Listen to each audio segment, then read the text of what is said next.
चलिए क्वेश्चन पढ़ते हैं, हमसे क्या पूछा जा रहा है। ठीक है, देखिए बोला जा रहा है कि the correct IUPAC name of the flowing compound. हमें एक कंपाउंड दिया गया है और इस कंपाउंड का आईयूपीएसी नेम पूछा जा रहा है। तो सबसे पहले हम करते क्या हैं, जो कंपाउंड दिया गया है इस कंपाउंड को ड्रॉ कर लेते हैं। चलिए, C double bond O O H, फिर है हमारा C H two C H C double bond O H C double bond O H. देखिए ये हमें कंपाउंड दिया गया है और इस कंपाउंड का आईयूपीएसी नेम पूछा गया है। तो देखिए अगर इस कंपाउंड को आप ध्यान से देखोगे तो इस कंपाउंड में हमारे फंक्शनल ग्रुप प्रेजेंट है। अगर इसको देखोगे तो ये हमारा क्या है, कार्बोक्सिलिक एसिड फंक्शनल ग्रुप है। क्या है, कार्बोक्सिलिक एसिड फंक्शनल ग्रुप है। सेम टू सेम अगर आप इधर देखोगे तो ये जो हमारे फंक्शनल ग्रुप है ये दोनों के दोनों सेम टाइप के हैं और इन फंक्शनल ग्रुप को हम बोलते हैं एल्डिहाइड। क्या बोलते हैं, एल्डिहाइड फंक्शनल ग्रुप। ठीक है, अब बात आती है सर हम नोमेनक्लेचर कैसे करेंगे इस कंपाउंड का। तो देखिए अगर किसी कंपाउंड में एक से अधिक फंक्शनल ग्रुप प्रेजेंट रहते हैं तो हम फंक्शनल ग्रुप के प्रायोरिटी ऑर्डर के अनुसार कंपाउंड का नोम्स करते हैं। और बात करें सर प्रायोरिटी ऑर्डर का, तो प्रायोरिटी ऑर्डर में कार्बोक्सिलिक एसिड और एल्डिहाइड में कार्बोक्सिलिक एसिड का प्रायोरिटी क्या होता है, अधिक होता है इन कंपेयर टू एल्डिहाइड से। तो हम यहाँ पे जो नोमेनक्लेचर करेंगे यानी कि आईयूपीएसी नेमिंग करेंगे वो पूरा का पूरा कार्बोक्सिलिक एसिड को फंक्शनल ग्रुप मानते हुए क्या करेंगे, आईयूपीएसी के नोम्स को अप्लाई करेंगे। ठीक है, तो देखिए आईयूपीएसी बोलता है कि जो भी आपका फंक्शनल ग्रुप वाला कार्बन है उस कार्बन को मेन चेन में लेते हुए आप क्या कीजिए, लॉन्गेस्ट कार्बन चेन सेलेक्ट कीजिए। मतलब सबसे पहले हम कार्बन चेन का सिलेक्शन करते हैं और वो कार्बन चेन का सिलेक्शन करते हैं जिसमें फंक्शनल ग्रुप के कार्बन क्या हो, इन्वॉल्व हो, साथ ही साथ लॉन्गेस्ट कार्बन चेन हो। तो हमने कर लिया। देन क्या करते हैं, उसके बाद हम करते हैं नंबरिंग। अब बात आती है सर नंबरिंग कैसे करते हैं। तो नंबरिंग हम वहां से स्टार्ट करते हैं जहां से फंक्शनल ग्रुप के कार्बन को लोएस्ट नंबर मिले। तो अगर हम यहां से चले तो 1 2 3 4, मतलब सबसे लोएस्ट नंबर हमें कार्बोक्सिलिक एसिड के कार्बन को मिल गया, मतलब हमारा नोम्स के अकॉर्डिंग काम सही हुआ। अब बात आती है सर हम इसका नेमिंग कैसे करेंगे। तो नेमिंग का नोम्स बोलता है कि सबसे पहले आप प्रीफिक्स सेकेंडरी लिखिए, फिर आप प्रीफिक्स प्राइमरी लिखिए, फिर आप वर्ड रूट लिखिए, फिर आप सफिक्स प्राइमरी लिखिए, फिर आप सफिक्स सेकेंडरी लिखिए। अब बात होती है सर ये सब होते क्या हैं।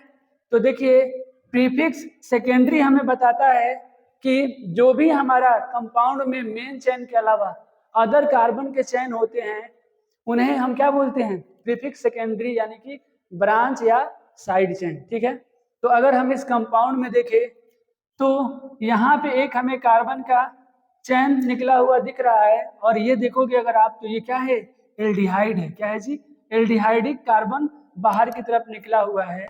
तो हम यहाँ पे प्रीफिक्स सेकेंडरी की तरह अदर फंक्शनल ग्रुप को लेते हैं। तो यहाँ पे प्रीफिक्स सेकेंडरी की तरफ फंक्शनल ग्रुप एल्डिहाइड के लिए यहाँ पे ध्यान से सुनिए, अगर हमारा कार्बन एल्डिहाइड के कार्बन मेन चेन में इंक्लूड होता है, मतलब कार्बन इन मेन चेन, अगर कार्बन क्या हो, मेन चेन में हो और वो प्रीफिक्स सेकेंडरी की तरह यूज हो तो हम यहाँ पे यूज करते हैं क्या, ऑक्सो। क्या यूज करते हैं, ऑक्सो प्रीफिक्स सेकेंडरी यूज करते हैं। ठीक है, लेकिन अगर कार्बन सर मेन चेन में ना इन्वॉल्व हो, carbon not in main chain, तो हम यहाँ पे यूज करते हैं एल्डिहाइड के लिए फॉर्माइल।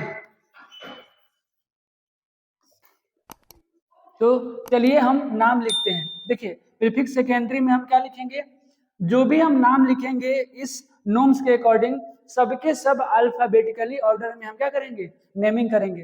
तो अगर हम इसे लिखेंगे तो फरमाइल लिखेंगे, और इसके लिए लिखेंगे तो ऑक्सो लिखेंगे। तो सबसे पहले अल्फाबेटिकल ऑर्डर में एफ आता है, तो हम प्रीफिक्स सेकेंडरी में क्या लिखेंगे, फरमाइल लिखेंगे। लेकिन कहाँ पे, तीसरे पोजीशन पे लगा है तो लिखेंगे 3 फरमाइल, 3 फरमाइल। देन हमारा चौथे पोजीशन पे क्या है, ऑक्सो है, तो चौथे पोजीशन पे ऑक्सो लिखेंगे। अब हमारा कोई सब्स्टिट्यूएंट नहीं है तो हम आएंगे प्रीफिक्स प्राइमरी पे, और प्रीफिक्स प्राइमरी हम तब यूज करते हैं जब हमारा कोई कंपाउंड मतलब पेरेंट चेन साइक्लिक हो, बाईसाइक्लिक हो या स्पैरो है। तो कुछ है नहीं तो हम इसे छोड़ देंगे। अब बात आती है वर्ड रूट की। तो वर्ड रूट पेरेंट चेन में जितने कार्बन प्रेजेंट रहते हैं उसके लिए यूज करते हैं। तो 2 और 2 4 कार्बन हैं, तो 4 कार्बन के लिए हम क्या यूज करेंगे, यूज करेंगे ब्यूट। और सफिक्स प्राइमरी बताता है पेरेंट चेन हमारा सैचुरेटेड है या अनसैचुरेटेड है। तो पेरेंट चेन में हमारा सभी के सभी कार्बन सिंगल बॉन्डेड जुड़े हुए हैं, तो इसके लिए हम यूज करेंगे ANE। ठीक है। अब बात आती है सफिक्स सेकेंडरी।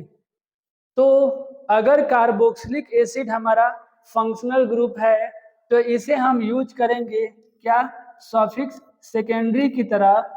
और सफिक्स सेकेंडरी में कार्बोक्सिलिक एसिड को हम 2 तरीके से यूज करते हैं। अगर हमारा कार्बोक्सिलिक एसिड का कार्बन अगर मेन चेन में होगा, क्या होगा, मेन चेन में होगा, तो इसके लिए हम यूज करते हैं ओइक एसिड। क्या यूज करते हैं, ओइक एसिड। अगर यही कार्बन मेन चेन में नहीं रहता है तो हम यहां पे यूज करते हैं कार्बोक्सिलिक एसिड, कार्बोक्सिलिक एसिड।